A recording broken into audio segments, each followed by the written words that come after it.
ସାମ୍ବାଦିକତାରୁ ରାଜନୀତିକୁ ଆସିବା ଏବଂ ରାଜନୀତିରୁ ବିଧାୟକ ହେବା ଏ ଯାତ୍ରା ଆପଣ ପାଇଁ କେମିତି ଥିଲା? ଦେଖନ୍ତୁ ଆମ ସମସ୍ତଙ୍କର ଗୋଟେ ବୋଧେ ଧାରଣା ଅଛି ଯେ ସାମ୍ବାଦିକ ମାନେ କେବଳ ସାମ୍ବାଦିକତା କରିବା ଦରକାର, ରାଜନୀତି କରିବା ଉଚିତ ନାହିଁ। ସାମ୍ବାଦିକତାରୁ ରାଜନୀତିକୁ ଆସିବା ଯାତ୍ରା ନିଶ୍ଚିତ ଭାବରେ ମୋ ପାଇଁ ଗୋଟେ ରୋମାଞ୍ଚକର ଯାତ୍ରା ଥିଲା। ବିଜେଡ଼ିରେ ହେଭିୱେଟ୍ ଅନନ୍ତ ଦାସକୁ ଚେକ୍ ଦେଇ 24 ନିର୍ବାଚନ ଆପଣ ଟିକେଟ୍ ହାସଲ କଲେ, କିନ୍ତୁ ଏବେ ଦେଖାଯାଉଛି ତାଙ୍କ ପୁଅ ଅଭିଜିତ ଦାସ ବିଜେପିରେ ମିଶିବା ପାଇଁ କିଛି ଦିନ ତଳେ ଘୋଷଣା କରିଛନ୍ତି।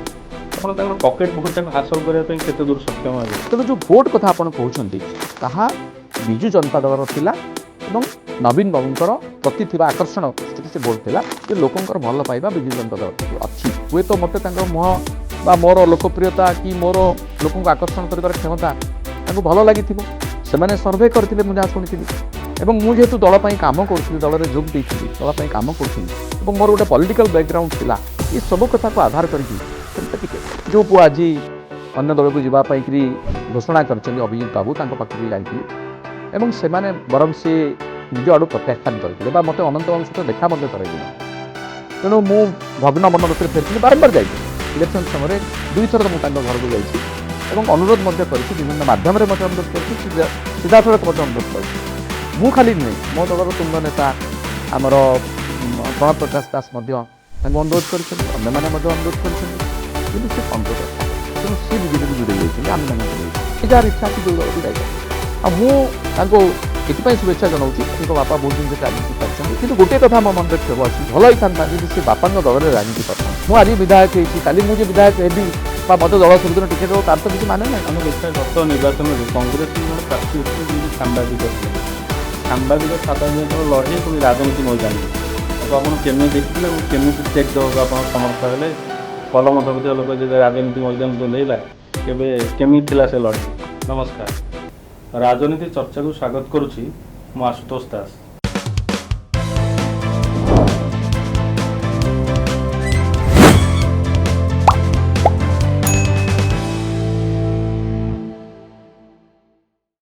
ଆଜି ଆମ ପ୍ରଥମ ଅଧ୍ୟାୟର ଅତିଥି ଅଛନ୍ତି ସାମ୍ବାଦିକତାରୁ ରାଜନୀତି କ୍ଷେତ୍ରକୁ ପାଦ ଥାପିଥିବା ଏବଂ ବିଧାୟକ ହୋଇଥିବା ଯୁବ ବିଧାୟକ ଗୌତମ ଦାସ। ଶ୍ରୀଯୁକ୍ତ ଦାସ, ଆପଣଙ୍କୁ ସ୍ୱାଗତ କରୁଛି। ନମସ୍କାର। ଆପଣ ମୋର ପ୍ରଥମ ପ୍ରଶ୍ନ, ସାମ୍ବାଦିକତାରୁ ରାଜନୀତିକୁ ଆସିବା ଏବଂ ରାଜନୀତିରୁ ବିଧାୟକ ହେବା ଏ ଯାତ୍ରା ଆପଣ ପାଇଁ କେମିତି ଥିଲା? ଦେଖନ୍ତୁ, ମୁଁ ଯଦି କହିବେ ଯେ ସାମ୍ବାଦିକତାରୁ ରାଜନୀତିକୁ ଆସିବା ଯାତ୍ରା ନିଶ୍ଚିତ ଭାବରେ ମୋ ପାଇଁ ଗୋଟେ ରୋମାଞ୍ଚକର ଯାତ୍ରା ଥିଲା ଏବଂ ୟାର ଆରମ୍ଭ ହୋଇଥିଲା ଯେହେତୁ ମୁଁ ଗୋଟେ ରାଜନୈତିକ ପରିବାରରୁ ଆସିଛି। ମୋର ବାପା, ମୋର ବଡ଼ ବାପା ଏମାନେ ସମସ୍ତେ ସ୍ୱାଧୀନତା ସଂଗ୍ରାମରେ ଥିଲେ ଏବଂ ଦୀର୍ଘ ବର୍ଷ ଧରିକି ବ୍ରିଟିଶ ସରକାର ବିରୁଦ୍ଧରେ ଲଢ଼େଇ କରିଥିଲେ, ଜେଲ୍ ଯାଇଥିଲେ। ତେଣୁ ପରବର୍ତ୍ତୀ ସମୟରେ ସ୍ୱାଧୀନୋତ୍ତର ଭାରତରେ ସେମାନେ ରାଜନୀତି ଭିତରକୁ ଆସିଥିଲେ, ପ୍ରତ୍ୟକ୍ଷ ରାଜନୀତି ଭିତରେ ଦୀର୍ଘ ବର୍ଷ କଟାଇଥିଲେ। ଉଭୟ ଭୋଗରାଇର ବିଧାୟକ ମଧ୍ୟ ହୋଇଥିଲେ ଏବଂ ଉଭୟ ଦୁଇ ଭାଇଙ୍କ ଭିତରେ ମଧ୍ୟ ରାଜନୈତିକ ଲଢ଼େଇ ହେଉଥିଲା। ସେତେବେଳେ ଅବଶ୍ୟ ମୋର ଜନ୍ମ ହୋଇନଥିଲା, କିନ୍ତୁ ପରବର୍ତ୍ତୀ ସମୟରେ ଭୋଗରାଇରେ ଯେତେବେଳେ ରାଜନୈତିକ ଚର୍ଚ୍ଚା ହୁଏ, ମୋର ବାପା ଦୁର୍ଗା ଦାସ ଏବଂ ମୋର ବଡ଼ ବାପା ପ୍ୟାରୀମୋହନ ଦାସଙ୍କର ଏଇ ଯେଉଁ ଲଢ଼େଇର କଥା, ସେମାନଙ୍କ ଭିତରେ ସମ୍ପର୍କର କଥା, ରାଜନୀତିର କଥା, ସେ ଚର୍ଚ୍ଚା ସବୁବେଳେ ମୁଁ ଶୁଣି ଆସିଛି ଏବଂ ଆମ ଘରେ ମଧ୍ୟ ତାକୁ ନେଇକରି ଅନେକ ସମୟରେ ଭାରି ରୋଚକ ଚର୍ଚ୍ଚା ହୁଏ। ତ ତାହା ହିଁ ମୋତେ ରାଜନୀତିକୁ ସବୁବେଳେ ଆକୃଷ୍ଟ କରୁଥିଲା ଏବଂ ସ୍ୱାଭାବିକ ଭାବରେ ମୋର ରକ୍ତରେ ମଧ୍ୟ ରାଜନୀତି ଥିଲା। ତେଣୁ ଯେତେବେଳେ ମୁଁ ସାମ୍ବାଦିକତା ବି କରୁଥିଲି, ମୁଁ ରାଜନୈତିକ ଭାବରେ ଭାରି ସଚେତନ ଥିଲି। ସାମ୍ବାଦିକତା ସହିତ ଓଡ଼ିଶାର ରାଜନୈତିକ ସ୍ଥିତି, ଭାରତବର୍ଷର ରାଜନୈତିକ ସ୍ଥିତି ଏବଂ ଗୋଟେ ବିଚାର, ବିଶେଷ ଭାବରେ ଗାନ୍ଧୀଙ୍କ ବିଚାର ଦ୍ୱାରା ମୁଁ ବେଶୀ ପ୍ରଭାବିତ ହୋଇଥିଲି ଏବଂ ଗୋଟେ ଧର୍ମନିରପେକ୍ଷତା, ମାନବିକତା ଏଭଳି କିଛି ବିଚାର ଆମ ଭିତରେ ମୋର ବାପାଙ୍କ ଜରିଆରେ ବା ସେହି ସମୟରେ ଆମ ଘରକୁ ଆସୁଥିବା ସେ ଯେଉଁ ବୁଦ୍ଧିଜୀବୀମାନେ, ସଂଗ୍ରାମୀମାନେ, ସେମାନଙ୍କ ଜରିଆରେ ମୋ ଭିତରେ ପ୍ରବେଶ କରିଥିଲା। ସେଥିପାଇଁ ମୁଁ ରାଜନୀତିକୁ ଆକୃଷ୍ଟ ହୋଇଥିଲି। ତେଣୁ ପ୍ରାୟ 25 ବର୍ଷ ଧରିକି ଯେତେବେଳେ ସାମ୍ବାଦିକତା କଲି, ପ୍ରଥମେ ସମ୍ବାଦରେ ଏବଂ ପରବର୍ତ୍ତୀ ସମୟରେ ସମାଜରେ ଏବଂ ଶେଷରେ ପୁଣି ସମ୍ବାଦରେ, ଏଇ ଯେଉଁ ସମୟ ଆମର ଯେଉଁ ସାମ୍ବାଦିକତାର ସମୟ ମଧ୍ୟ ମୋତେ ରାଜନୀତି ପାଇଁକି ବେଶୀ ପ୍ରେରିତ କରିଥିଲା। କାରଣ ସେ ସମୟରେ ମୁଁ ସୌମ୍ୟରଞ୍ଜନ ପଟ୍ଟନାୟକଙ୍କ ସାଙ୍ଗରେ ମିଶିଥିଲି ଏବଂ ଆହୁରି ଅନେକ ବଡ଼ ବଡ଼ ସାମ୍ବାଦିକ ଯେଉଁମାନେ ଆଜି ପ୍ରତିଷ୍ଠିତ ଅଛନ୍ତି ବିଭିନ୍ନ କ୍ଷେତ୍ରରେ, ମୋର ବନ୍ଧୁମାନେ ମଧ୍ୟ ସାମ୍ବାଦିକତା କରୁଥିଲେ। ସେମାନେ ପରବର୍ତ୍ତୀ ସମୟରେ ବିଭିନ୍ନ ଚ୍ୟାନେଲର ମୁଖ୍ୟ ହେଲେ। ଏଇ ସବୁ ପ୍ରକାରର ପରିବେଶ ମୋତେ ଗୋଟେ ରାଜନୈତିକ ସଚେତନ ବ୍ୟକ୍ତି ରୂପେ ତିଆରି କରିଥିଲା ଏବଂ ଭୋଗରାଇବାସୀଙ୍କ ସହିତ ମୁଁ ଚେଷ୍ଟା କରିଥିଲି ନିଜକୁ ସାମିଲ କରିବା ପାଇଁ। ଭୋଗରାଇରୁ ମୋତେ ଅକୁଣ୍ଠ ସମର୍ଥନ ମିଳିଥିଲା, ଅନେକ ଚାହୁଁଥିଲେ ଆମ ପରିବାର ରାଜନୀତିକୁ ଆସୁ। ସେ ଦୃଷ୍ଟିରୁ ମଧ୍ୟ ଆମେ ରାଜନୀତିରେ ସକ୍ରିୟ ହେଲୁ ଏବଂ ପରବର୍ତ୍ତୀ ସମୟରେ ବିଧାୟକ ହେବାର ସୁଯୋଗ ମିଳିଲା। ଆପଣ ଯେମିତି କହିଲେ ଆପଣଙ୍କ ବାପା ଏବଂ ଆପଣଙ୍କ ପରିବାରର ଅନ୍ୟ ସଦସ୍ୟମାନେ ରାଜନୀତିରେ ଥିଲେ, ରାଜନୈତିକ ପରିବାର ଦାୟିତ୍ୱ ହିସାବରେ ଫ୍ୟାକ୍ଟରଟା କାମ ଦେଲା ନା ସାମ୍ବାଦିକତା କାମ ଦେଲା ବିଜେଡି ଟିକେଟ୍ ପାଇବା ପାଇଁ? କ'ଣ ବିଜେଡ଼ିର ଟିକେଟ୍ ପାଇବା ପାଇଁ କ'ଣ ଆପଣ ଗୋଟେ ବଡ଼ ଫ୍ୟାକ୍ଟର ହେଲା? ଦେଖନ୍ତୁ, ସତ କଥା କହିବାକୁ ଗଲେ ମୁଁ ବିଜୁ ଜନତା ଦଳର ଆଦର୍ଶକୁ ଭଲ ପାଉଥିଲି, ଯଦିଓ ମୋ ବାପା ପ୍ରାରମ୍ଭିକ ଭାବରେ ଭୋଗରାଇରେ କଂଗ୍ରେସର ସେ ପ୍ରତିଷ୍ଠାତା ଥିଲେ ଏବଂ କଂଗ୍ରେସ ଦଳରେ ସେ ଆଜୀବନ ରାଜନୀତି କରିଥିଲେ। ଯେତେବେଳେ ବାପା ବିଧାୟକ ଥିଲେ ସେତେବେଳେ ହରେକୃଷ୍ଣ ମହତାବ ଓଡ଼ିଶାର ମୁଖ୍ୟମନ୍ତ୍ରୀ ଥିଲେ ଏବଂ ପରବର୍ତ୍ତୀ ସମୟରେ ବିଜୁ ପଟ୍ଟନାୟକ ମଧ୍ୟ ମୁଖ୍ୟମନ୍ତ୍ରୀ ହେଲେ। ବିଜୁ ବାବୁଙ୍କ ସହିତ ମହତାବ ବାବୁଙ୍କ ସହିତ ବାବାଙ୍କର ଯେଉଁ ସମ୍ପର୍କ ଥିଲା, ସେ ସମ୍ପର୍କ ଦୃଷ୍ଟିରୁ ବିଜୁ ବାବୁଙ୍କ ଦ୍ୱାରା ଉଭୟ ମହତାବ ବାବୁ ଏବଂ ବିଜୁ ବାବୁଙ୍କର ବ୍ୟକ୍ତିତ୍ୱ, ତାଙ୍କର ଅବଦାନ, ତାଙ୍କର ସଂଗ୍ରାମ, ସ୍ୱାଧୀନତା ସଂଗ୍ରାମ ଏବଂ ପରବର୍ତ୍ତୀ ରାଜନୀତିରେ ତାଙ୍କର ଅବଦାନ ଦ୍ୱାରା ମୁଁ ଅନୁପ୍ରାଣିତ ହୋଇଥିଲି। ତେଣୁ ଯେତେବେଳେ କଂଗ୍ରେସ ଦଳ ସହିତ ଆମର ସମ୍ପର୍କ କ୍ରମଶଃ ଦୁର୍ବଳ ହୋଇଗଲା, ସେମାନେ ଆମକୁ କଂଗ୍ରେସ ଦଳ ଗୁରୁତ୍ୱ ଦେଲା ନାହିଁ ଆମ ପରିବାରକୁ, ସେତେବେଳେ ମୁଁ ସ୍ଥିର କଲି ଯେ ବିଜୁ ଜନତା ଦଳ ହିଁ ଏକମାତ୍ର ବିକଳ୍ପ। କାରଣ ବିଜୁ ବାବୁଙ୍କ ସହିତ ବାବାଙ୍କର ସମ୍ପର୍କ ଥିଲା, ତାଙ୍କର ପୁଅ ନବୀନ ବାବୁଙ୍କ ସହିତ ମୁଁ ସମ୍ପର୍କ ସ୍ଥାପନ କରିବାକୁ ଚେଷ୍ଟା କଲି ଏବଂ ତାଙ୍କର ରାଜନୀତି ମଧ୍ୟ, ତାଙ୍କ ରାଜନୈତିକ ବିଚାର ମୋତେ ମଧ୍ୟ ବେଶୀ ଆକୃଷ୍ଟ କଲା। ସେ ଦୃଷ୍ଟିରୁ କହିବାକୁ ଗଲେ ମୁଁ ସ୍ଥିର କଲି 2019 ମସିହା ପରେ ଯେ ମୋତେ ପ୍ରତ୍ୟକ୍ଷ ରାଜନୀତି ଭିତରକୁ ଯିବାର ଅଛି। ସେଥିପାଇଁ ମୁଁ ସାମ୍ବାଦିକତାରୁ ଅବ୍ୟାହତି ନେଲି। 2021ରେ ମୁଁ ସାମ୍ବାଦିକତା ଛାଡ଼ିଲି। କରୋନା ପାଇଁ ଗୋଟେ ବର୍ଷ ଆଗରୁ ଯଦିଓ ମୁଁ ନିଷ୍ପତ୍ତି ନେଇସାରିଥିଲି, କରୋନା ପିରିୟଡ଼ ସରିଲା ପରେ ମୁଁ ରାଜନୀତିକୁ ସିଧାସଳଖ ଭାବରେ ଆସିଲି ଏବଂ ବିଜୁ ଜନତା ଦଳ ପାଇଁ କାମ କଲି। ପ୍ରଥମେ ମୁଖପାତ୍ର ହେଲି, ତାପରେ ଦେବଗଡ଼ର ଅବଜର୍ଭର ହେଲି ଏବଂ ସେଠୁ ମୋତେ ପ୍ରଚୁର ଅଭିଜ୍ଞତା ମିଳିଲା। ସେ ଅଭିଜ୍ଞତାକୁ ଆଧାର କରି ଯଦି ମୋତେ ଦଳ ମୋତେ ଟିକେଟ୍ ଦେଲା ଏବଂ ଦଳର ସେତେବେଳେ ଯାହା ସ୍ଥିତି ଥିଲା ଯଦି ତାକୁ ବିଚାର କରାଯାଏ, ଆମର ମୁଖ୍ୟ ସେତେବେଳେ ଭୋଗରାଇର ବିଧାୟକ ଥିଲେ ଅନନ୍ତ ଦାସ, ସେତେବେଳେ ସେ ବାର୍ଦ୍ଧକ୍ୟରେ ଉପନୀତ ହୋଇଥିଲେ। ତେଣୁ ବିଶେଷ ଭାବରେ ସେ ଚଳପ୍ରଚଳ ହୋଇପାରୁନଥିଲେ। ତେଣୁ ଦଳ ଚାହୁଁଥିଲା ସେଠି ନୂଆ ମୁହଁକୁ ଟିକେଟ୍ ଦେବା ପାଇଁ। ସେ ଦୃଷ୍ଟିରୁ ମୁଁ ନିଜକୁ ପ୍ରସ୍ତୁତ କଲି ଏବଂ ମୁଁ ନିଜକୁ ଉପସ୍ଥାପିତ କଲି ଆମର ନେତୃବୃନ୍ଦଙ୍କ ଆଗରେ। ସେମାନେ ବିଚାର କଲେ ଏବଂ ମୋତେ ଟିକେଟ୍ ଦେଲେ। ତେଣୁ ଆପଣ କହିପାରନ୍ତି ଯେ ରାଜନୈତିକ ଦୃଷ୍ଟିରୁ ମଧ୍ୟ, ପରିବାର ଦୃଷ୍ଟିରୁ ମଧ୍ୟ ମୋ ପାଖରେ ଗୋଟେ ଅଭିଜ୍ଞତା ଥିଲା ବା କିଛି ଅନୁଭୂତି ଥିଲା ଏବଂ ସାମ୍ବାଦିକତା ମଧ୍ୟ ମୋତେ ସେ ଦିଗରେ ସାହାଯ୍ୟ କରିଥିଲା। ଭୋଗରାଇ ବିଧାନସଭାର ବୋଧହୁଏ ଦ୍ୱିତୀୟ ବିଧାୟକ ଯେବେଠୁ ବିଧାନସଭା ଗଠନ ହେଲା ଆପଣଙ୍କ ବାପା, ଏବଂ ତା ପରେ ପରେ ଭୋଗରାଇର ବିଧାୟିକା ଜଣେ ସିଏ ରାଜ୍ୟର ଗୋଟେ ବଡ଼ ମନ୍ତ୍ରୀ ପଦରେ ଥିଲେ। ଏବଂ ଆମେ ଦେଖିବା ଭୋଗରାଇ ଗୋଟେ ପ୍ରାକୃତିକ ପ୍ରାଚୁର୍ଯ୍ୟ ସମ୍ପନ୍ନ ଗୋଟେ ନିର୍ବାଚନ ମଣ୍ଡଳୀ। ତାପରେ ବି କେଉଁଠି ନା କେଉଁଠି ଦେଖାଯାଉଛି ଭୋଗରାଇ 147 ନିର୍ବାଚନ କ୍ଷେତ୍ର ମଧ୍ୟରେ କେଉଁଠି ନା କେଉଁଠି ପଛୁଆ ଅଛି। ଆପଣ ଜଣେ ଯୁବ ବିଧାୟକ ହିସାବରେ ଏବଂ ଏତେ ବଡ଼ ଗୋଟେ ପ୍ରାଚୁର୍ଯ୍ୟ ସମ୍ପନ୍ନ ବିଧାନସଭା କ୍ଷେତ୍ର ଯେହେତୁ ଆପଣଙ୍କର, ଓଡ଼ିଶାରେ 1 ନମ୍ବର କରିବା ପାଇଁ କ'ଣ ଯୋଜନା ଆପଣଙ୍କର ଅଛି? ଦେଖନ୍ତୁ, ପ୍ରଥମେ ମୁଁ ସ୍ପଷ୍ଟ କରିଦିଏ, ମୋର ବାପା ବିଧାୟକ ହେଇଥିଲେ, ମନ୍ତ୍ରୀ ହେଇନଥିଲେ। ମନ୍ତ୍ରୀ ହେଇଥିଲେ ପ୍ରଥମେ କମଳା ଦାସ। ଡକ୍ଟର କମଳା ଦାସଙ୍କ ପରେ ଅନନ୍ତ ଦାସ ପରବର୍ତ୍ତୀ ସମୟରେ ଯେଉଁ ଆସିଲେ, ସିଏ ମଧ୍ୟ ସଚେତକ ହେଲେ। ତାପରେ ପରବର୍ତ୍ତୀ ସମୟରେ ସେ ମନ୍ତ୍ରୀ ମଧ୍ୟ ହେଇଥିଲେ। ଉଭୟ ଉଚ୍ଚଶିକ୍ଷା ଏବଂ ଶିଳ୍ପ ମନ୍ତ୍ରୀ ସେ ହେଇଥିଲେ। ତେଣୁ 20 ବର୍ଷ ଧରିକିରି ଅନନ୍ତ ବାବୁ ଯେତେବେଳେ ଶାସନରେ ରହିଲେ, ବିଜୁ ଜନତା ଦଳ ଶାସନରେ ସେ ବିଧାୟକ ଏବଂ ମନ୍ତ୍ରୀ ହେଇଥିଲେ। ତା ପୂର୍ବରୁ କମଳା ଦାସ ହେଇଥିଲେ। ଆପଣ ଲକ୍ଷ୍ୟ କରିବେ ଯେ ଭୋଗରାଇରେ ଗୋଟେ ଜନତା ଦଳ ପ୍ରତି ଏବଂ ବିଜୁ ଜନତା ଦଳ ପରବର୍ତ୍ତୀ ସମୟରେ এই দল প্রতি লোকଙ୍କର ଗୋଟେ ସମର୍ଥନ ରହିଛି, ସ୍ୱାଭାବିକ ସମର୍ଥନ ରହିଛି। ସେଥିପାଇଁ କ୍ରମାଗତ ଭାବରେ 1990 ମସିହା ପାଖରୁ ଆଇଦର ଜନତା ଦଳ ଏବଂ ତା ପରବର୍ତ୍ତୀ ସମୟରେ ଯେଉଁ ବିଜୁ ଜନତା ଦଳ ହେଲା, ଏଇମାନେ ହିଁ ଜିତିଛନ୍ତି ଏବଂ ମୁଁ ମଧ୍ୟ 2024 ନିର୍ବାଚନରେ ଜିତିଲି। ତେଣୁ ଏଇ ପିରିୟଡ଼ରେ ଭୋଗରାଇର ଅନେକ ଉନ୍ନତି ହେଇଛି। ଆପଣ ଏକଥା କହିପାରିବେନି ଯେ ଭୋଗରାଇ ବହୁତ ଦୃଷ୍ଟିରୁ ପଛୁଆ। ଏକଥା ସତ, ଭୋଗରାଇରେ ଆହୁରି ଅନେକ ସମ୍ଭାବନା ରହିଛି। ପ୍ରାଚୁର୍ଯ୍ୟ କଥା ଯେଉଁ କହିଲେ, ଆମର ଦୀର୍ଘ ବେଳାଭୂମି ରହିଛି, पर्यटन क्षेत्र रही एवं शिक्षा दृष्टि ओडिशारे आमको 1 नंबर बोली कहा जाए। सेठी शिक्षित संख्या बेसी, शिक्षक मानकर संख्या मध्य सारा ओडिशा रे जदि कहिबे जोठी भी आपण देखिबे भोगराइर शिक्षक अध्यापक माने अछंती। तेणु गोटे शिक्षित अंचल भाव में प्रचुर संभावना भोगराइ पाइकी मते रही। आ से संभावना को से चरितार्थ मध्य करिसंती। कारण आपण देखिबे आम अंचलर ପିଲାମାନେ ଯେଉଁମାନେ ମେଧାବୀ ଛାତ୍ରଛାତ୍ରୀ ଅଛନ୍ତି ସେମାନେ ପ୍ରତିବର୍ଷ ବିଭିନ୍ନ ପରୀକ୍ଷାରେ ଉତ୍ତୀର୍ଣ୍ଣ ହେଉଛନ୍ତି ଏବଂ ବଡ଼ ବଡ଼ ସଂସ୍ଥାରେ କାମ କରୁଛନ୍ତି, ବଡ଼ ବଡ଼ ପୋଜିସନ୍ରେ ଅଛନ୍ତି। ଆମ ଅଞ୍ଚଳର ଗର୍ବ ଏବଂ ଗୌରବ ହେଉଛନ୍ତି ଡକ୍ଟର ମନ୍ମଥନାଥ ଦାସ, ଯିଏକି କୁଳପତି ହୋଇଥିଲେ ଉତ୍କଳ ବିଶ୍ୱବିଦ୍ୟାଳୟର। ମନୋଜ ଦାସଙ୍କ କଥା ତ ଆପଣ ସମସ୍ତେ ଜାଣିଛନ୍ତି, ସେ ହେଉଛନ୍ତି ପ୍ରଖ୍ୟାତ ଆନ୍ତର୍ଜାତିକ ଲେଖକ, ସେ ବି ସେଇ ଆମ ଅଞ୍ଚଳରୁ ଆସିଛନ୍ତି। ବହୁତ ପ୍ରତିଭା ବିଭିନ୍ନ ସମୟରେ ତାଙ୍କର ବ୍ୟକ୍ତିଗତ ଭାବରେ ସେମାନେ ନିଜେ ତାଙ୍କ ଜୀବନରେ ଉଚ୍ଚତମ ଶିଖରକୁ ଯାଇଛନ୍ତି ଏବଂ ଆମକୁ ଗୌରବାନ୍ୱିତ କରିଛନ୍ତି। ଯଦି ଆମ ସାମୂହିକ ଭାବରେ ଦେଖିବେ ଭୋଗରାଇର ବିଭିନ୍ନ ବିକାଶ କ୍ଷେତ୍ରରେ, ବିଶେଷ କରି ରାସ୍ତାଘାଟର ବିକାଶ କ୍ଷେତ୍ରରେ ବିଗତ 20 ବର୍ଷ ଭିତରେ ଅନେକ କାମ ହୋଇଛି। ପ୍ରତ୍ୟେକ ଗାଁକୁ ରାସ୍ତା ହୋଇଛି। ଆମେ ପ୍ରଧାନମନ୍ତ୍ରୀ ଗ୍ରାମ ସଡ଼କ ଯୋଜନାର ରାସ୍ତା କଥା କହିପାରିବା, RD ରାସ୍ତା କଥା କହିପାରିବା। ପ୍ରତ୍ୟେକ ଗାଁକୁ ଆପଣ 4 ଚକିଆ ଯାନରେ ଯାଇପାରିବେ ଏ ପ୍ରକାରର ରାସ୍ତା ବିଗତ 20 ବର୍ଷ ଭିତରେ ଆମ ସରକାର ଥିବା ସମୟରେ କରାଯାଇଛି। ତା ଛଡ଼ା ଜଳସେଚନର ବ୍ୟବସ୍ଥା କରାଯାଇଛି। ପାନୀୟ ଜଳର ବିଶେଷ ଭାବରେ ପାନୀୟ ଜଳ ଦୃଷ୍ଟିରୁ ଯଦି କୁହାଯିବ ଭୋଗରାଇରେ ମଧ୍ୟ ଅଗ୍ରଣୀ ଜିଲ୍ଲା ଭାବରେ ଅଗ୍ରଣୀ ନିର୍ବାଚନ ମଣ୍ଡଳୀ ଭାବରେ ତାକୁ ଆମେ ନେଇପାରିବା। ବିଦ୍ୟୁତ କ୍ଷେତ୍ରରେ ମଧ୍ୟ ପ୍ରତ୍ୟେକ ଗାଁକୁ ବିଦ୍ୟୁତ ସଂଯୋଗ କରାଯାଇଛି। କାଁ ଭାଁ କେଉଁଠି କିଛି ଘର ରହିଯାଇଛନ୍ତି ତାକୁ ଏବେ ଆମେ କରୁଛୁ। କେବଳ ଆମର ଯଦି ଅଭାବ ଅଛି ଆମେ କହିବା ସେଟା ହେଉଛି ଶିଳ୍ପ କ୍ଷେତ୍ରରେ। ଗୋଟେ ବଡ଼ ଶିଳ୍ପ ପ୍ରତିଷ୍ଠା ହୋଇପାରି ନାହିଁ କି ଆମେ କ୍ଷୁଦ୍ର ଶିଳ୍ପ ମଧ୍ୟ ବିଶେଷ ଭାବରେ ପ୍ରତିଷ୍ଠା କରିପାରିନାହୁଁ। ତାର କାରଣ ହେଉଛି ଗମନାଗମନ।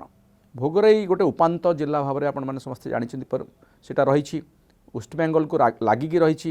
ତେଣୁ ପ୍ରାୟ 300 କିଲୋମିଟର ଦୂର ରହିଛି ରାଜଧାନୀଠାରୁ। ରେଳ ଲାଇନ୍ର ସୁବିଧା ନାହିଁ। ସେଥିପାଇଁ ବୋଧହୁଏ କୌଣସି ଶିଳ୍ପ ସଂସ୍ଥା ସେଠି ଆଗ୍ରହ ପ୍ରକାଶ କରିନାହାନ୍ତି ଶିଳ୍ପ ପ୍ରତିଷ୍ଠା କରିବା ପାଇଁ। ଗୋଟିଏ ମାତ୍ର ଶିଳ୍ପ କାରଖାନା ଗଢ଼ି ଉଠିଥିଲା ଯାହାକି 80 ଦଶକରେ 90 ଦଶକରେ ଯେତେବେଳେ ଓଡ଼ିଶା ଚମଡ଼ା ନିଗମ ଥିଲା ସେଠି ଗୋଟେ ଚମଡ଼ା କାରଖାନା ହୋଇଥିଲା, କିନ୍ତୁ ସେ ବିଶେଷ ଭାବରେ ସେ ଚାଲିଲା ନାହିଁ ଏବଂ ଚମଡ଼ା ନିଗମ ମଧ୍ୟ ବନ୍ଦ ହୋଇଗଲା, ସେ କାରଖାନା ମଧ୍ୟ ବନ୍ଦ ହୋଇଗଲା। ତେଣୁ ସେ ଦୃଷ୍ଟିରୁ ଆମେ ପଛରେ ଅଛୁ। କିନ୍ତୁ ପର୍ଯ୍ୟଟନର ଯେଉଁ ଭିତ୍ତିଭୂମି ରହିଛି ତାକୁ ମଧ୍ୟ ଆଗକୁ ନେବା ପାଇଁ ପୂର୍ବ ସରକାର ସମୟରେ ଅନେକ ପ୍ରଯତ୍ନ କରାଯାଇଛି।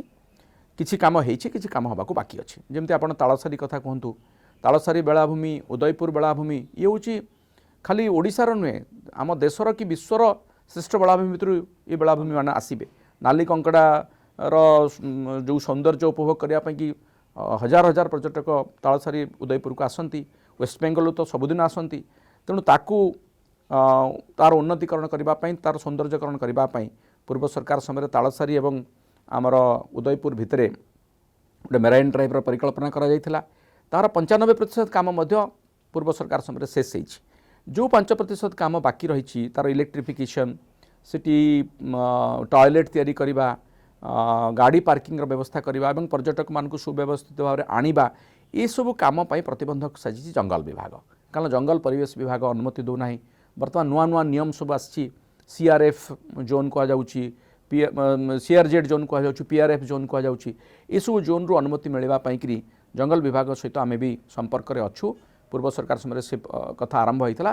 ଏବେ ମୁଁ ଆସିଲା ପରେ ତାକୁ ତ୍ୱରାନ୍ୱିତ କରାଇଛି। ଜଙ୍ଗଲ ବିଭାଗର ଅଧିକାରୀମାନଙ୍କ ସହିତ କଥା ହେଇଛି ଏବଂ ଆମର ଯେଉଁ ପର୍ଯ୍ୟଟନ ବିଭାଗର ସଚିବଙ୍କ ସହିତ କଥା ହେଇଛି। ମନ୍ତ୍ରୀ ମାନ୍ୟବର ଉପମୁଖ୍ୟମନ୍ତ୍ରୀ ମଧ୍ୟ ଯାଇଛନ୍ତି, ଆଲୋଚନା କରାଯାଇଛି ଏବଂ କିଛି କାମ ଯେଉଁ ବାକି ଅଛି ତାକୁ ଆମେ ମଧ୍ୟ ସାରିବୁ।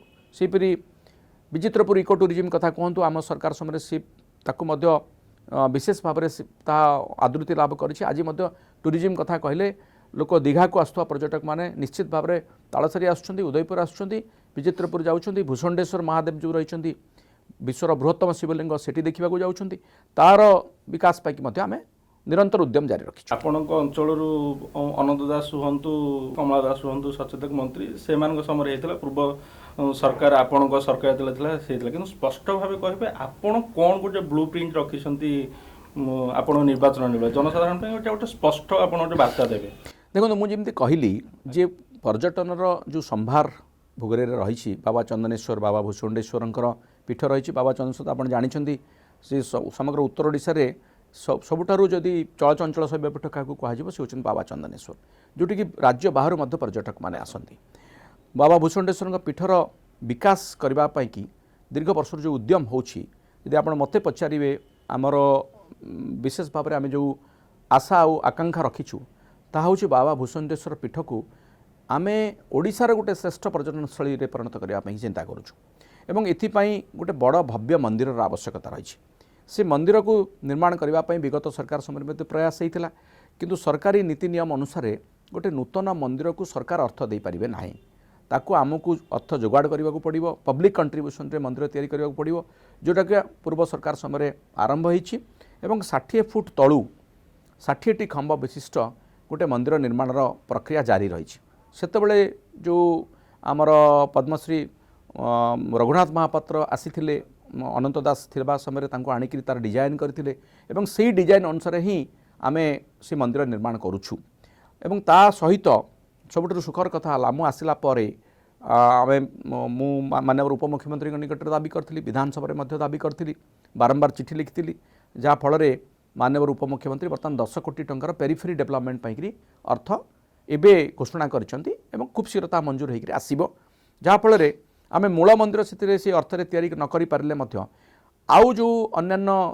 सबू पारिपार्श्विक विकास जो संभावना सेठी रही ताकू तैयारी करिबु एवं मूल मंदिर मध्य ता संगे तैयारी हबो सेतिपई मु विधायक उन्नयन पांठिरु मध्य अर्थ प्रदान करूछि पब्लिक कंट्रीब्यूशन्स मध्य चलीछि एवं से मंदिर निर्माण हो गला परे जेतु सेटा सुवर्णरेखा मुहाण रे अछि सेठी गोटे सौंदर्यपूर्ण अंचल भाव से परिचित अच्छी गोटे प्राकृतिक सौंदर्य भरपूर अच्छी सेठी जो लोक मैंने जीवे से माने थरे गले बारंबार आसबे एवं तांको मुहरे ये बहु प्रचारित हबो एवं यह गोटे पर्यटन पूरी कोणार्क भाया गोटे पर्यटन क्षेत्र भाव विकास लाभ करिवो ए आशा हमर रही एवं सेठी जो रास्ता सबुदिनिया रास्ता निर्माण पूर्व मध्य करा जायतिला ताकू आमे एबे ताकू पीडब्ल्यू रास्ता रे परिणत करूछु सुउच्च रास्ता एवं सुदीर्घ रास्ता तैयारी करा जाउछि सुप्रशस्त रास्ता तैयारी करा जाउछि सबुठार बड़ कथा हला गमनागमन सुविधा करबा हमर मुख्य काम जोटा कि मोर मुख्य एजेंडा भीतर रही आमे वर्तमान जलेश्वर चंदनेश्वर जो रास्ता रही 40 किलोमीटर रास्ता ताकू से राज्य राजपथ होकर रही ताकू मु जातीय राजपथ में परिणत करने कि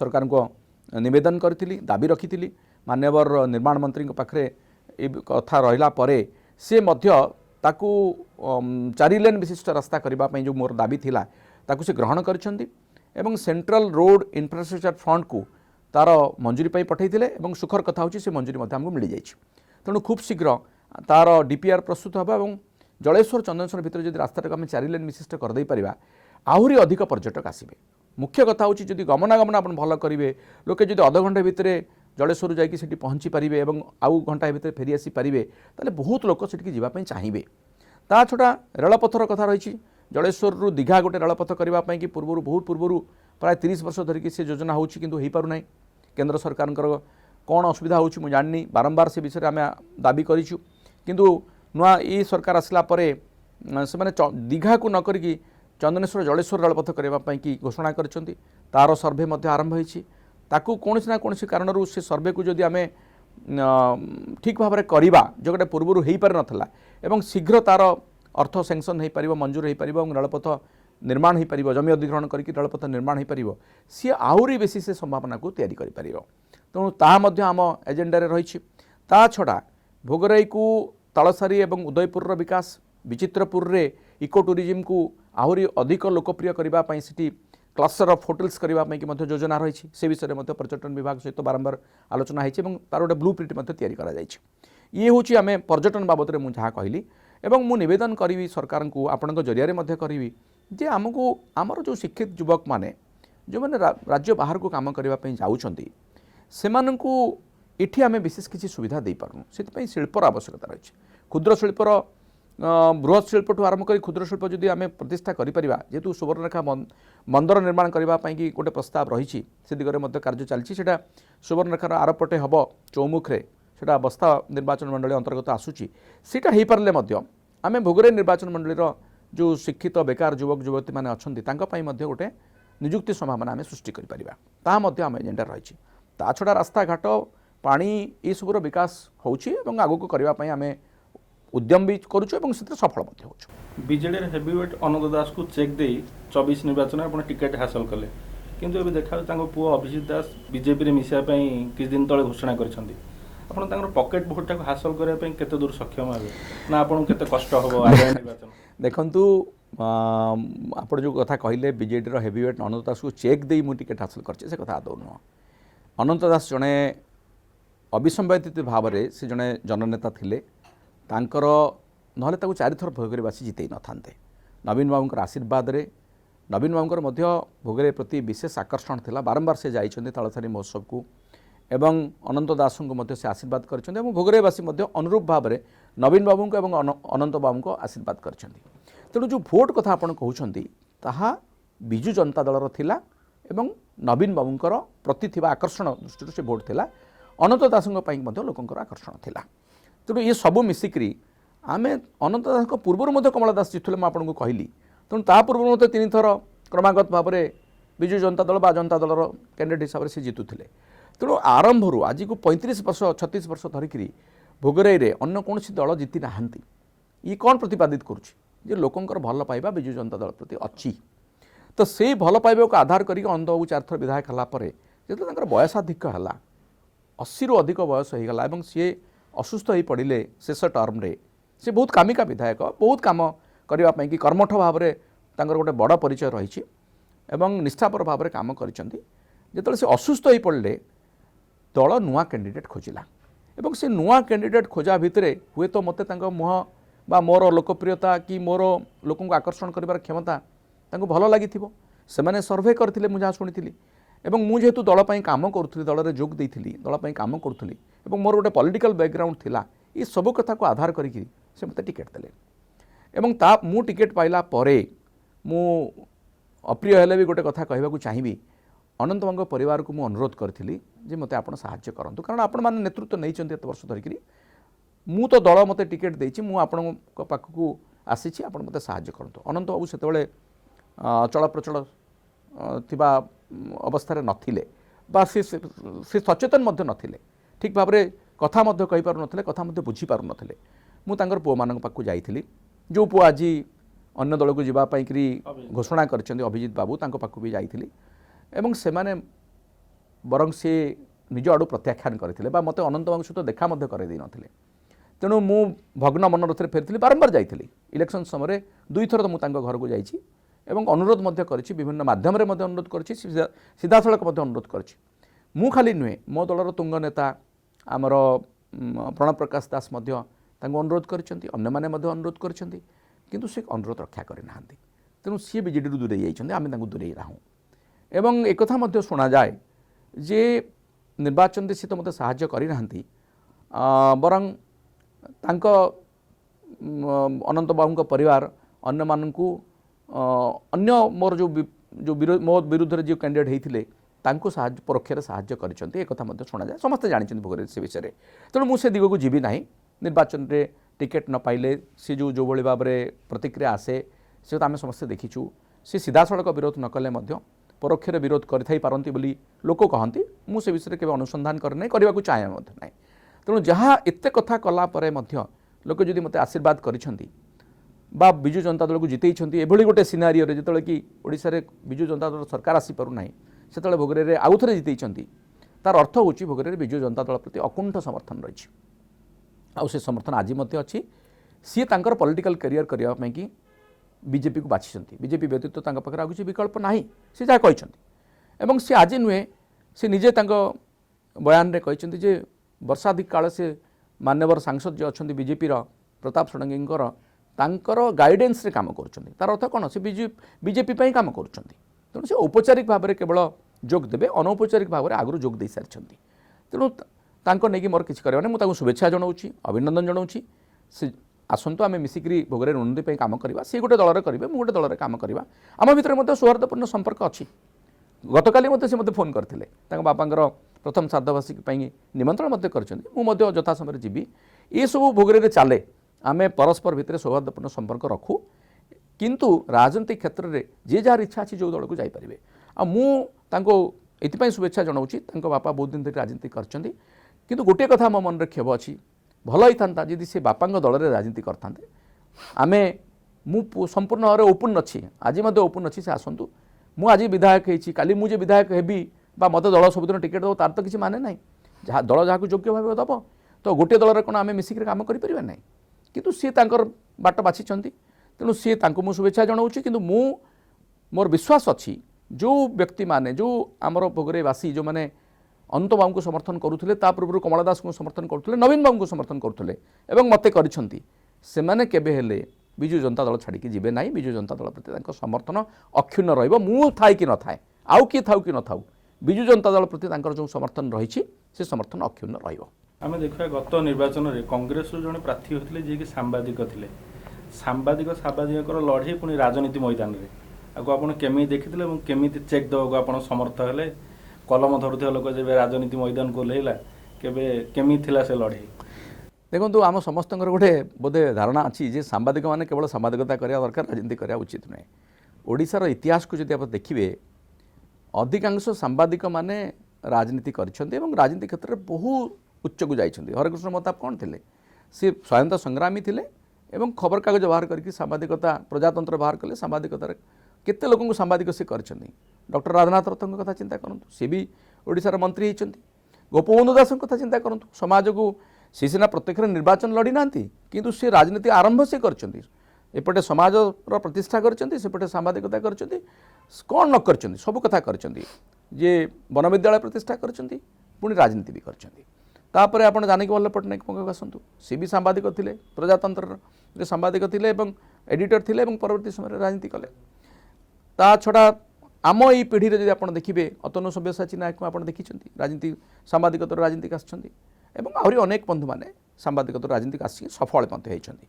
ଯେହେତୁ ମୁଁ ଆପଣଙ୍କୁ ଆଗରୁ କହିସାରିଛି ମୋ ରାଜନୈତିକ ପରିବାରରୁ ଆସିଥିଲି, ମୋ ସହିତ ରାଜନୀତି ସାମ୍ବାଦିକତା ଏ ଦୁଇଟି ପରିପୂରକ ହେଇକି ଥିଲା। ଏବଂ ମୋର ପ୍ରତିଦ୍ୱନ୍ଦ୍ୱୀ ମଧ୍ୟ ଯିଏ ଥିଲେ କଂଗ୍ରେସ ଦଳର ସତ୍ୟଶିବ ଦାସ, ସିଏ ମଧ୍ୟ ମୋର ଜଣେ ଆତ୍ମୀୟ, ନିକଟ ଆତ୍ମୀୟ। ସିଏ ମଧ୍ୟ ସାମ୍ବାଦିକତାରେ ଥିଲେ, ଆମେ ଦୁଇ ଜଣ ସାମ୍ବାଦିକତାରେ ଥିଲୁ। କେତେବେଳେ ମୁଁ ସମ୍ବାଦରେ ଥିଲି, ସେ ସମାଜରେ ଥିଲେ, କେତେବେଳେ ମୁଁ ସମାଜରେ ଥିଲି, ସେ ସମାଜରେ ଥିଲେ। ଏବଂ ସେ ମଧ୍ୟ ମୋର ଜଣେ ଯୋଗ୍ୟ ପ୍ରତିଦ୍ୱନ୍ଦ୍ୱୀ ଥିଲେ। ମୋ ପୂର୍ବରୁ ମଧ୍ୟ ସେ ଦୁଇଥର ନିର୍ବାଚନ ଲଢ଼ିଥିଲେ କଂଗ୍ରେସ ଦଳରୁ। ତେଣୁ ଆମ ଭିତରେ ସୌହାର୍ଦ୍ଦ୍ୟପୂର୍ଣ୍ଣ ସମ୍ପର୍କ ବି ଥିଲା ଏବଂ ରାଜନୀତି ସମୟରେ ରାଜନୀତି ହେଲା। ଏବେ ବି ଆପଣ ଯଦି ଆପଣ କହିବେ, ସିଏ ମଧ୍ୟ ମୁଁ ତାଙ୍କ ଘରକୁ ଯାଏ, ସେ ଆମ ଘରକୁ ଆସନ୍ତି, ଆମେ ଏକାଠି ସଭା ସମିତି କରୁ। ଆମ ଭୋଗରେ এই ପରମ୍ପରାକୁ ଆମେ ବଜାୟ ରଖିଛୁ, ଆଗାମୀ ଦିନରେ ମଧ୍ୟ ବଜାୟ ରଖିବା ପାଇଁ ଆମେ ଚିନ୍ତା କରୁଛୁ। ମାନେ ଆମେ ଚେଷ୍ଟା କରିବୁ, ଯେଉଁମାନେ ନୂଆ ନୂଆ ରାଜନୀତିକୁ କିଛି ଲୋକ ଆସୁଛନ୍ତି, ସେମାନେ ଏଇ ଯେଉଁ ପରମ୍ପରା ବା ଏଇ ଯେଉଁ ଗୌରବ, ଏଇ ପ୍ରକାରର ଯେଉଁ ସୌହାର୍ଦ୍ଦ୍ୟପୂର୍ଣ୍ଣ ସମ୍ପର୍କ, ଆର ଯଥାର୍ଥତାକୁ ବା ୟା ଭିତରେ ଯେଉଁ ଗୋଟେ ଆମ ଭିତରେ ଯେଉଁ ସମ୍ପର୍କକୁ ବଜାୟ ରଖିବା ପାଇଁ ଯେଉଁ ଆମେ ଚେଷ୍ଟା କରୁଛୁ, ତାକୁ ଅନେକ ଲୋକ ଠିକ୍ ଭାବରେ ନେଇପାରନ୍ତି ନାହିଁ। କିନ୍ତୁ ମୁଁ ଭାବେ ୟାଠାରୁ ବଡ଼ କଥା କିଛି ନାହିଁ। ରାଜନୀତି ସମୟରେ ହେଉ, କିନ୍ତୁ ପରବର୍ତ୍ତୀ ସମୟରେ ଆମେ ଉନ୍ନତି ପାଇଁକି ନିଜ ଅଞ୍ଚଳର ନିଜ ଲୋକଙ୍କର ଉନ୍ନତି ପାଇଁ କାମ କରିବା, ଦରକାର ପଡ଼ିଲେ ମିଳିତ ଭାବରେ କାମ କରିବା, ଏ କଥାରେ ମୁଁ ବିଶ୍ୱାସ କରେ ଏବଂ କାମ ମଧ୍ୟ କରେ। ଆଜ୍ଞା, ଆପଣ ସାମ୍ବାଦିକରୁ ବିଧାୟକ ହୋଇଛନ୍ତି। ଆପଣ ସେ ସାମ୍ବାଦିକ ଭାଇମାନଙ୍କ ପାଇଁ କ'ଣ ଯୋଜନା ରଖିଛନ୍ତି କି? ବିଧାନସଭାରେ କ'ଣ ସରକାରଙ୍କ ପାଖରେ ଦାବି ରଖୁଛନ୍ତି? କ'ଣ ସେମାନଙ୍କ ପାଇଁ କରିବାର କିଛି ଯୋଜନା ଅଛି କି? ଦେଖନ୍ତୁ, ମୁଁ ଯଦି ଗୋଟେ ସାମ୍ବାଦିକ ଭାବରେ ସବୁବେଳେ ନିଜକୁ ଭାବି ନାହିଁ ଆଜି ପର୍ଯ୍ୟନ୍ତ ଯେ ମୁଁ ବିଧାୟକ ହୋଇଯାଇଛି ମାନେ ସାମ୍ବାଦିକତାରୁ ଅବ୍ୟାହତି ନେଇଯାଇଛି। ମୋର ସବୁଦିନ ପାଇଁକି ସାମ୍ବାଦିକତା ମୋ ସାଙ୍ଗରେ ଅଛି, ରହିବ ମଧ୍ୟ। ହୁଏତ ଆଜି ବିଧାୟକ ଅଛି, କାଲି ନଥିବି, କିନ୍ତୁ ଜଣେ ସାମ୍ବାଦିକ ଭାବରେ ମୋର ପରିଚୟ ସବୁଦିନ ରହିବ। ତେଣୁ ମୁଁ 25-26 ବର୍ଷ ଯେଉଁ ସାମ୍ବାଦିକତା କରିଛି, ଜଣେ ସାମ୍ବାଦିକ ଭାବରେ ମୁଁ ବିଶେଷ କରି ଓଡ଼ିଶାର ସାମ୍ବାଦିକମାନଙ୍କର ଯେଉଁ ଆର୍ଥିକ ସ୍ଥିତି, ତାଙ୍କର ଦୁଃଖ, ତାଙ୍କର ସେମାନେ ଯେଉଁ ଅସୁବିଧା ପରିସ୍ଥିତିରେ ଗତି କରୁଛନ୍ତି, ସେ ବିଷୟରେ ମୁଁ ଅଭିଜ୍ଞତା ଅନୁଭୂତି ମୋର ରହିଛି, ନିଜର ଅନୁଭୂତି ରହିଛି ଏବଂ ମୋର ବନ୍ଧୁମାନଙ୍କୁ ମଧ୍ୟ ମୁଁ ଦେଖିଛି। ମୁଁ ସବୁବେଳେ କହେ, ଓଡ଼ିଶାରେ ବହୁତ ପ୍ରତିଭାବାନ ସାମ୍ବାଦିକ ଅଛନ୍ତି, କିନ୍ତୁ ତାଙ୍କୁ ଯେମିତି ପ୍ରୋତ୍ସାହନ ମିଳିବା କଥା। ଯେହେତୁ ଆମ ଇଣ୍ଡଷ୍ଟ୍ରି, ଖବରକାଗଜ ହେଉ କି ଟିଭି ଇଣ୍ଡଷ୍ଟ୍ରିଟା ବହୁତ ଛୋଟ, ଏଠି ଭ୍ୟୁଅରସିପ୍ ବହୁତ କମ୍ ଥାଏ, ଲିଡରସିପ୍ କମ୍ ଥାଏ। ଆମର ଯେଉଁମାନେ ସମ୍ବାଦପତ୍ର ଛାପୁଛନ୍ତି ବା ଯେଉଁମାନେ ଟିଭି ଚ୍ୟାନେଲ୍ କରିଛନ୍ତି, ସେମାନେ ଆମର ସାମ୍ବାଦିକମାନଙ୍କୁ ତାଙ୍କର ଯାହା ପ୍ରାପ୍ୟ ତାହା ଠିକ୍ ଭାବରେ ଦେଇପାରନ୍ତି ନାହିଁ। ଅନେକ ସମୟରେ ବହୁତ ସାମ୍ବାଦିକ ଅଣ୍ଡରପେଡ୍ ହେଇକି ଥାନ୍ତି, ତ ତାଙ୍କ ମନୋବଳ ସେଠି ଦୋହଲି ଯାଏ। ବହୁତ ସମୟରେ ସେମାନେ ଭାବନ୍ତି ଆମେ ଏତେ ପରିଶ୍ରମ କରୁଛୁ, ଏତେ ଡେଡିକେଟେଡଲି କାମ କରୁଛୁ, କିନ୍ତୁ ଆମକୁ ଯେତିକି ପ୍ରାପ୍ୟ ମିଳିବା କଥା ମିଳୁନାହିଁ। ସେମାନଙ୍କୁ ତ ଘର ସଂସାର ଅଛି। ତେଣୁ ସବୁବେଳେ ମୁଁ କହି ଆସିଛି ଯେ ସାମ୍ବାଦିକମାନଙ୍କୁ ସରକାର ଟିକେ ପ୍ରୋତ୍ସାହନ ଦିଅନ୍ତୁ। ମୁଁ ବିଧାୟକ ହେଲା ପରେ ବିଧାନସଭାରେ ମଧ୍ୟ କଥା କହିଛି, ଲିଖିତ ଭାବରେ ମଧ୍ୟ ଅନୁରୋଧ କରିଛି ଯେ ସାମ୍ବାଦିକମାନଙ୍କୁ ତାଙ୍କର 60 ବର୍ଷ ପରେ ତାଙ୍କୁ ପେନସନ୍ ଦିଆଯାଉ, ସାମ୍ବାଦିକମାନଙ୍କର ବୀମା ରାଶି ଯେଉଁ ତାଙ୍କର ପରିବାର ପାଇଁ ହେଇଛି ତାକୁ ବୃଦ୍ଧି କରାଯାଉ, ବାପା ମାଆଙ୍କ ସହିତ ଆମର ତାଙ୍କର ପରିବାର ସହିତ ବାପା ମାଆଙ୍କୁ ଇନକ୍ଲୁଡ଼ କରାଯାଉ। ଏ ପ୍ରକାର ଦାବି ମୁଁ ରଖିଛି। ଏବେ ବି ନିକଟ ବିଧାନସଭାରେ ମଧ୍ୟ ମୁଁ ପ୍ରଶ୍ନ ରଖିଥିଲି, ସେ ପ୍ରଶ୍ନ କିନ୍ତୁ ସକାରାତ୍ମକ ଉତ୍ତର ଆସିନାହିଁ।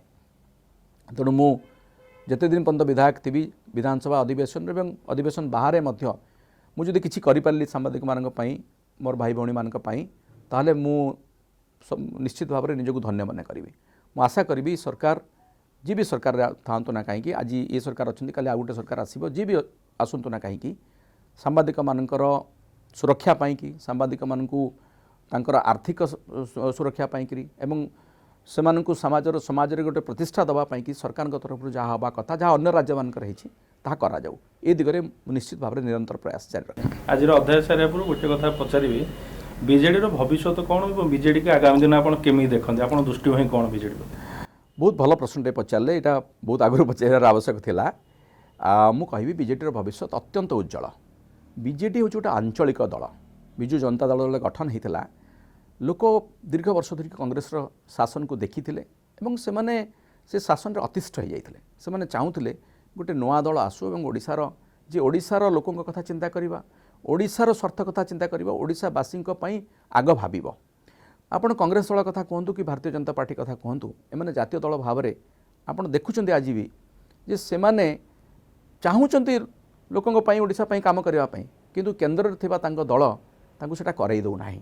କାରଣ ତାଙ୍କର ଏଥିରେ ଫୋକସ୍ ନାହିଁ, ଓଡ଼ିଶା ପ୍ରତି ତ କେବେ ବି ଫୋକସ୍ ନାହିଁ। ଆଗରୁ ମଧ୍ୟ ଓଡ଼ିଶା ଅବହେଳିତ ହେଇକି ଆସିଛି, ଓଡ଼ିଶାବାସୀଙ୍କ ସ୍ୱାର୍ଥକୁ ତଳେ ଚାପି ଦିଆଯାଏ। ସେ ଦୃଷ୍ଟିରୁ ଜାତୀୟ ଦଳମାନେ ବିଫଳ ହୋଇଛନ୍ତି ବୋଲିକି ବିଜୁ ଜନତା ଦଳ ତିଆରି ହୋଇଛି ବା ଜନ୍ମ ହୋଇଥିଲା।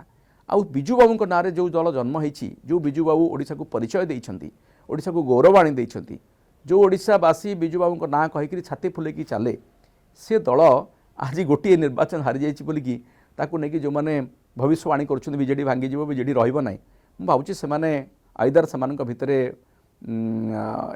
ସେ ପ୍ରକାର ରାଜନୈତିକ ଜ୍ଞାନ ନାହିଁ ବା ସେମାନେ ଜାଣି ଶୁଣିକିରି ଗୋଟେ ପଲିଟିକାଲ ଏଜେଣ୍ଡା ରଖିକି କଥା କହୁଛନ୍ତି। ସେମାନେ ଭଲ ଭାବରେ ଜାଣିଛନ୍ତି ବିଜୁ ଜନତା ଦଳର ଦୀର୍ଘ ବର୍ଷ ଧରି ପରିବ ତାର ଚେର ବହୁତ ଗଭୀରକୁ ଯାଇଛି। 4.5 କୋଟି ଓଡ଼ିଆଙ୍କର ହୃଦୟକୁ ଛୁଇଁଥିବା ନବୀନ ପଟ୍ଟନାୟକଙ୍କର ବ୍ୟକ୍ତିତ୍ୱ ଆଜି ମଧ୍ୟ ରହିଛି। ଗୋଟେ ଏକ୍ସପେରିମେଣ୍ଟ କରିଛନ୍ତି, କିଏ ଜାଣିଛି ଇଭିଏମ୍ରେ ଏକ୍ସପେରିମେଣ୍ଟ ହେଇଥିବ କି ଲୋକଙ୍କ ଭିତରେ ଏକ୍ସପେରିମେଣ୍ଟ ହେଇଥିବ, ଭଗବାନ ଜାଣନ୍ତି। କିନ୍ତୁ ଏ ଏକ୍ସପେରିମେଣ୍ଟ ମଧ୍ୟ ଫେଲ୍ ହେଇଯାଇଛି। ଲୋକ ଜାଣିଛନ୍ତି ଯେ ଆମେ ଯାହାକୁ ସରକାରକୁ ଆଣିଛୁ, କ୍ଷମତାକୁ ଆଣିଛୁ, ସିଏ ପୂର୍ବର ସରକାର ଠାରୁ ବହୁ ପଛରେ ରହିଛି ବା ସେମାନେ ସେଭଳି ଭାବରେ ଓଡ଼ିଶାକୁ ସୁଶାସନ ଦେଇପାରୁନାହାନ୍ତି।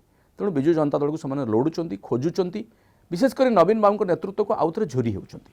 ମୁଁ ଆଶା କରୁଛି ଖୁବ୍ ଶୀଘ୍ର ସେ ମୋହଭଙ୍ଗ ତ ହୋଇସାରିଛି, ସେଇଟା ପ୍ରତିଫଳିତ ହେବ ବିଭିନ୍ନ ନିର୍ବାଚନରେ। ଆଗକୁ ଦେଖିବେ ବିଜୁ ଜନତା ଦଳ ପୁଣି ଥରେ କ୍ଷମତାକୁ ଆସିବ। କ୍ଷମତାକୁ କହିବି ନାହିଁ, ବିଜୁ ଜନତା ଦଳ ପୁଣି ସେବା କରିବା ପାଇଁକି ସାଧାରଣ ଲୋକ ସୁଯୋଗ ଦେବେ, ଓଡ଼ିଶାବାସୀ ସୁଯୋଗ ଦେବେ। ବିଜୁ ଜନତା ଦଳ ଆହୁରି ଦୀର୍ଘ ବର୍ଷ ଧରିକି ଓଡ଼ିଶାର ଶାସନକୁ ନିଜ ହାତରେ ପରିଚାଳନା କରିବ, ଓଡ଼ିଶାକୁ ସୁଶାସନ ଦେବ, ଓଡ଼ିଶାକୁ 1 ନମ୍ବର କରିବା ପାଇଁ ଯେଉଁ ପ୍ରୟାସ ଜାରି ରହିଥିଲା ସେ ପ୍ରୟାସକୁ ଆହୁରି ଆଗକୁ ନେବ। ଧନ୍ୟବାଦ।